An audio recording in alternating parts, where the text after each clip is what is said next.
Most people think that relational databases are boring, but actually they're awesome. I mean, why else would they be one of the most used technologies in the world?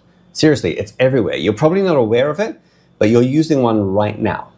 Okay, not directly, but the web browser or app that you're using to watch this video contains a database. It does things like record your browsing history, make suggestions and stuff like that. And when you browse the internet, there's a good chance that most of the websites that you're visiting have a relational database at the core.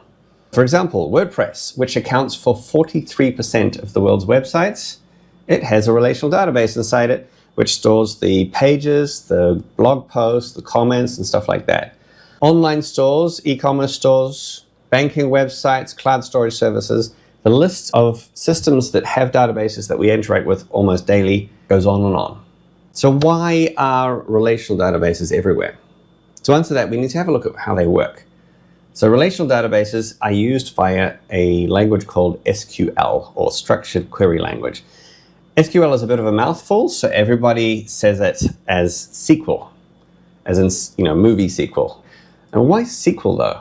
I mean, when I see SQL, I think more sukkel, which sounds like the Dutch word sukkel, meaning someone who is clumsy or stupid. Maybe SQL is better, although I think that sukkel is funnier. Let's take a peek at my website's MySQL database. This is a WordPress website, and this posts table contains all of my blog posts. So every row corresponds to one blog post, and you'll see in the columns, they all have a unique ID. There's a reference to a post author, post date, the post content. That is the actual blog post that I wrote. Post title is the blog post title, and so on and so forth. And over here, I have the comments table. So every time somebody writes a comment, it ends up as a row in this table. Once again, with its own ID, unique ID, the comment author is recorded and a whole lot of other stuff. And then you've got the special column here, comment post ID. Now that refers back to the post table. So that contains the ID, the unique ID of the blog post that it belongs to. This is where the relational part of relational database comes in, because every comment belongs to a blog post, and this foreign key, they call it, and the common post ID refers back to the other table saying which blog post it comes from. Let's do some queries.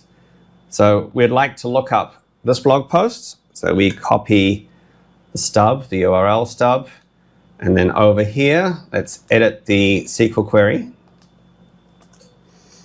and post name equals, and we put that between single brackets.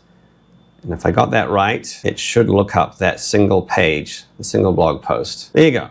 We get back one row, which is that page.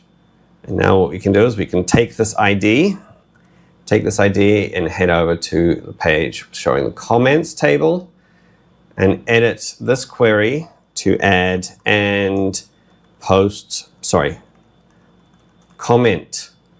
post ID equals the ID of this blog post. And when we click go on that one, it should come back with all the comments that were on that blog post. And you'll see there are two blog posts, the second of which is mine. And this is exactly what WordPress does when you visit this page in the web browser. It does these queries, looks up the content, and it generates the page for you. So, why are databases everywhere? Because they're a great way to store and look up data that have complex relationships, like posts to comments. If you want to learn how to use databases in your C and C++ code, I'll cover the basics in future videos, the first of which should appear over here. If it's not here yet, then hit the subscribe button and click the bell icon to be notified when those videos go live.